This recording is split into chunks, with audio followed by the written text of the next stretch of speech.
Imagine for a moment that your entire world, everything you see, feel, touch, and remember is not fixed but fluid, not solid but responsive.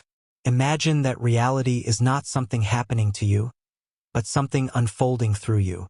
This idea may sound abstract, even mystical, but modern science is beginning to validate what ancient sages have long taught, that the fabric of reality is far more mental than material. This is where the ancient Hermetic text, the Kybalion, begins by declaring something both simple and radical. The all is mind, the universe is mental. For those of us who have spent a lifetime witnessing both the miracle and the mess of human experience, this notion is not a poetic metaphor. It is a practical, transformational truth.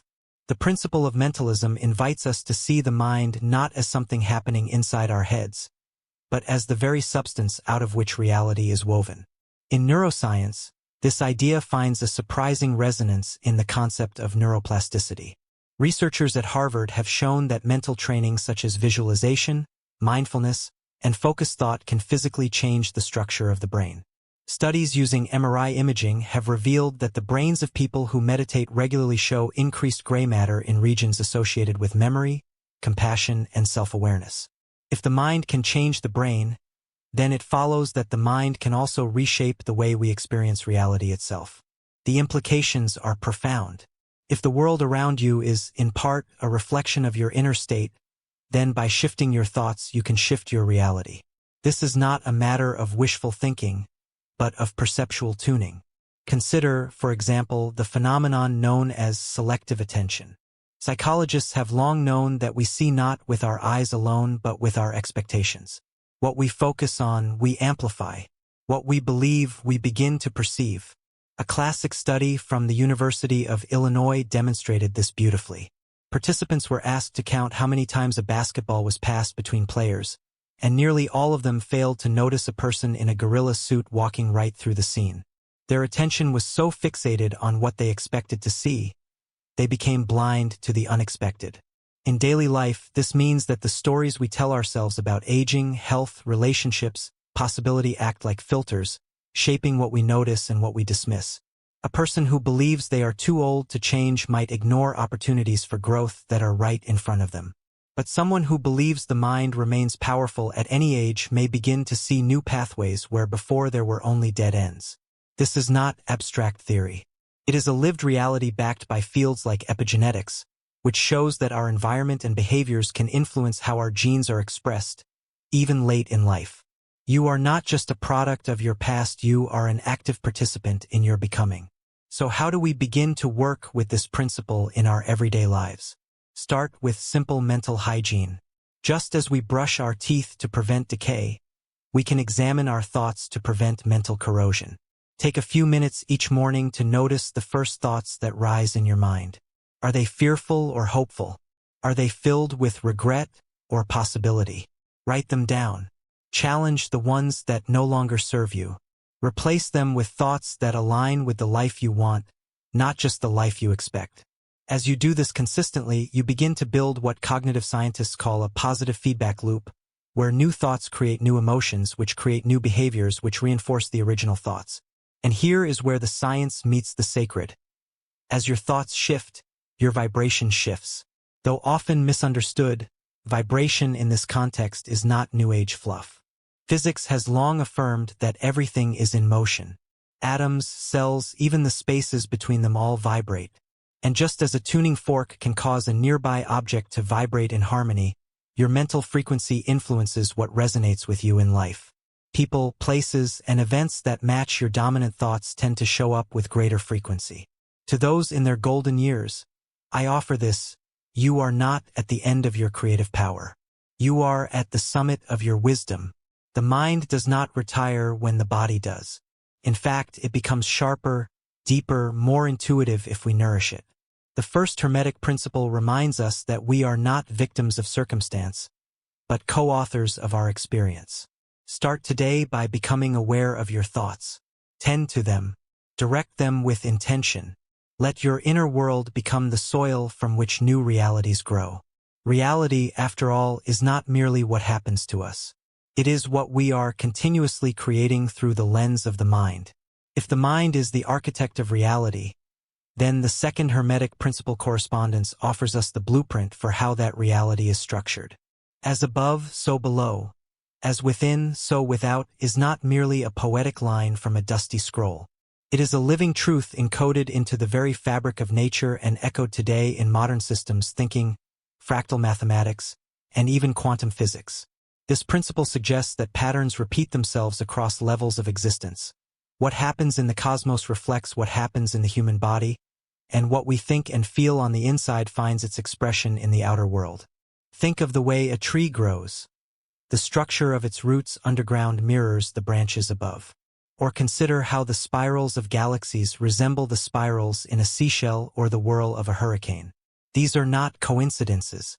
They are reflections of an intelligent order, a unified structure operating on every scale.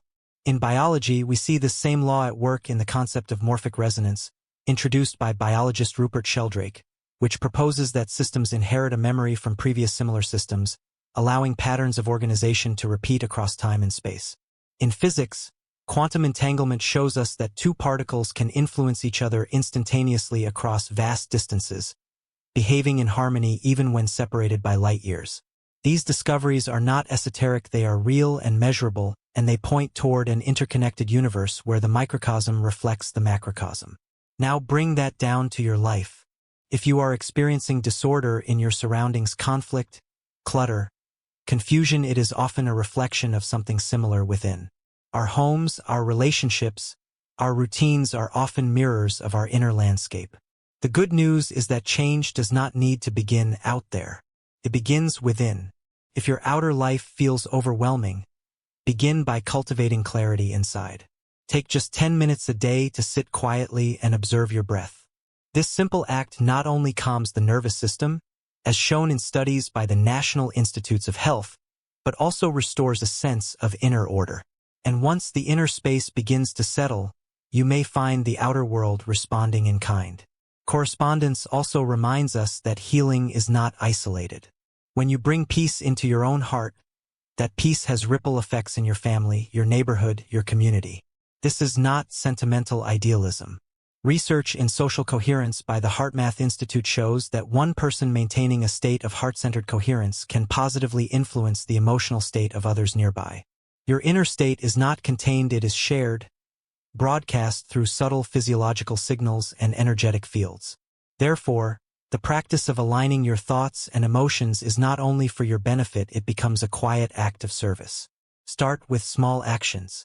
Organize a drawer. Tend a garden. Write a letter you've been putting off. These may seem mundane, but they are ways of asserting harmony in your immediate world, which in turn affects your broader reality. The wisdom of correspondence says, you don't have to change the entire world at once. Shift your inner world with intention, and the outer world will begin to shift in response. The grand order of the universe is already in motion. Your role is to step into harmony with it, like a musician tuning her instrument to join the symphony. And once you're in tune, you may be astonished by how beautifully life begins to play along. Everything vibrates. This statement, so simple on the surface, is the heart of the third Hermetic principle, vibration. It tells us that nothing rests, that all things are in constant motion, even if our senses can't detect it. At the subatomic level, what we perceive as solid matter is mostly empty space filled with vibrating particles of energy. Physics has confirmed this through quantum field theory, which shows that particles are not fixed objects but excitations in an energy field. The implications are profound. It means that the chair you're sitting in, the air you're breathing, the thoughts moving through your mind, even the cells in your body, they are all waves in motion, vibrating at different frequencies. But why does this matter? Because if everything is in motion, then everything is changeable, including you, including your emotional state, including your reality. Modern neuroscience and emotional research support this understanding.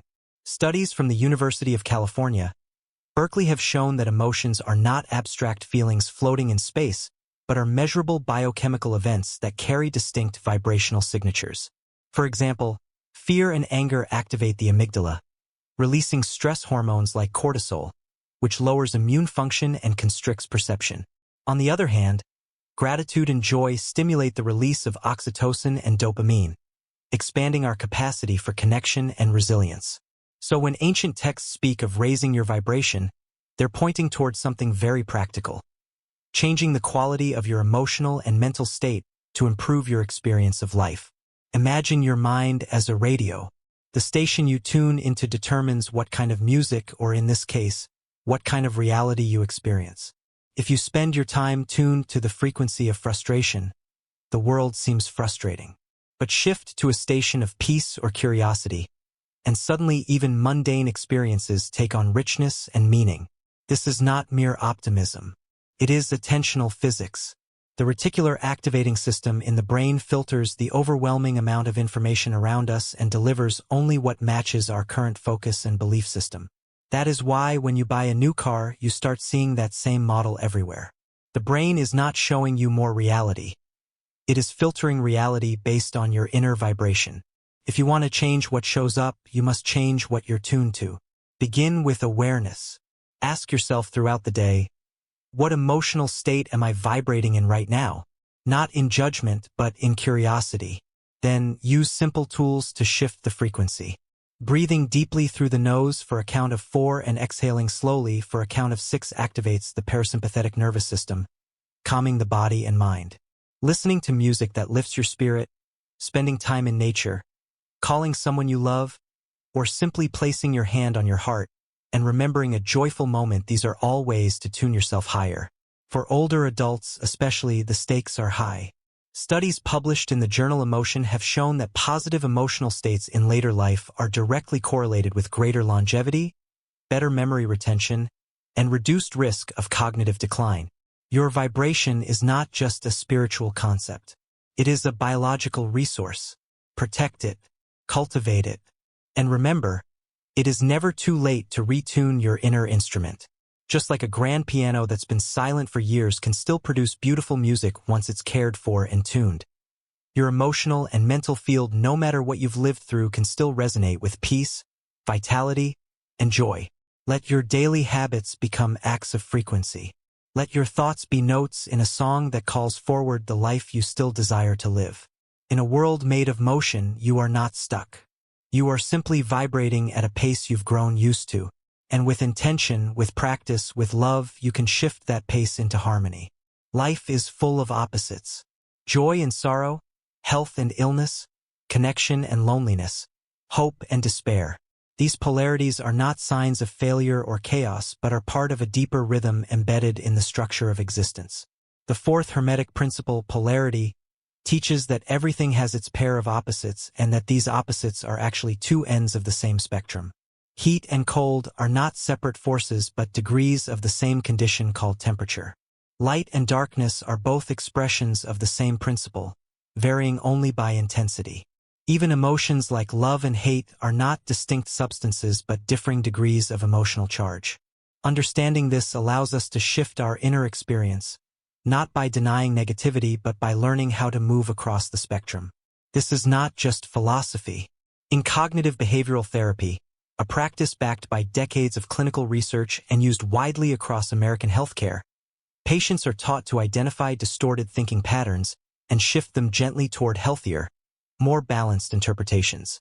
When someone is anxious, they are not taught to suppress anxiety but to observe it, label it, and find its opposite perspective. This is precisely the movement from one pole to another.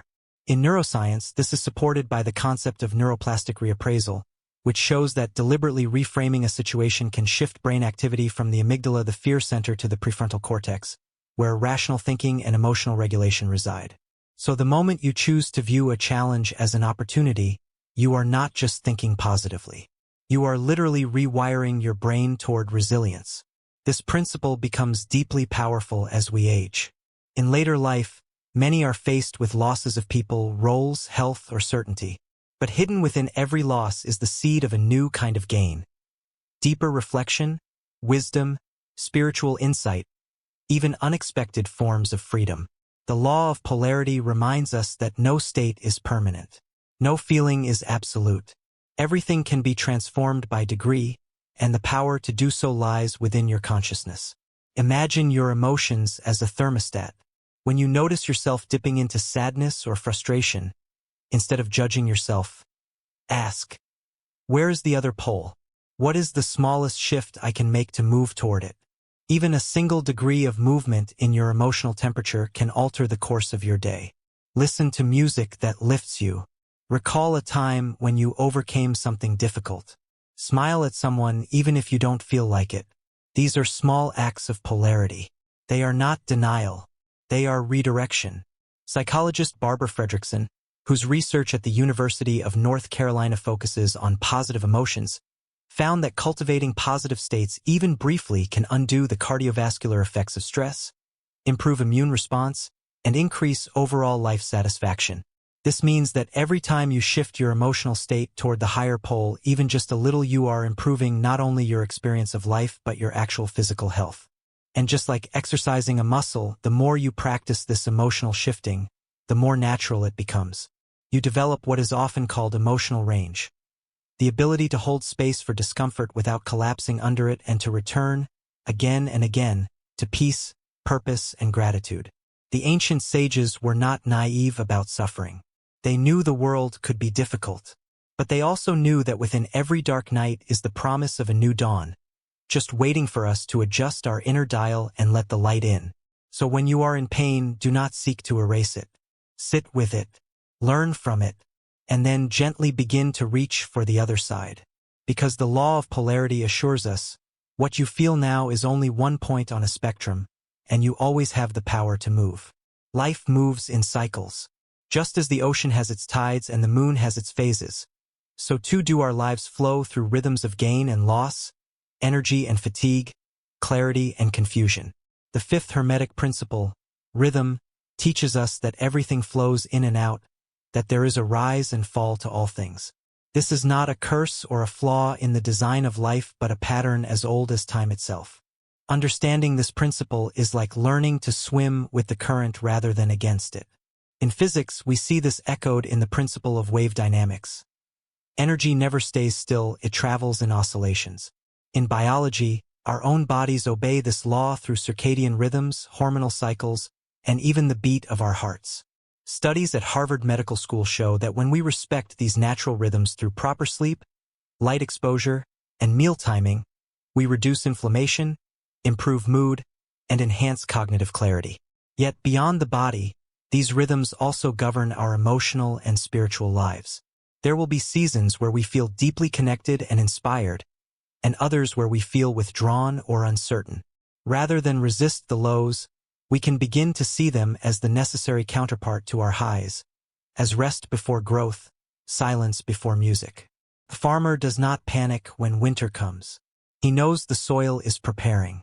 So too must we stop fearing the quiet seasons in our lives. For older adults, especially those navigating retirement, the loss of routine or identity can feel like a fall from purpose. But what if this phase is not a descent but a turning inward, a gathering of wisdom, a chance to listen more deeply to the rhythms within? Neuroscience supports this reframing. Research in the field of emotional aging reveals that older adults often experience more emotional stability than younger people and are better at regulating mood and recovering from stress. Your brain, in its seasoned maturity, is more attuned to harmony than ever before. You simply have to trust its rhythm. When you wake feeling uninspired, don't force action. Begin gently. Sit with a warm drink. Step outside and feel the air. Write one sentence in a journal. These are ways of honoring the low tide.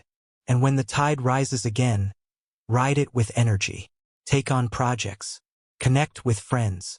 Share your stories and teach what you've lived. The mistake most people make is to believe they must always be on, always productive, always moving upward. But the sun does not shine at midnight, and the oak tree does not bloom in January.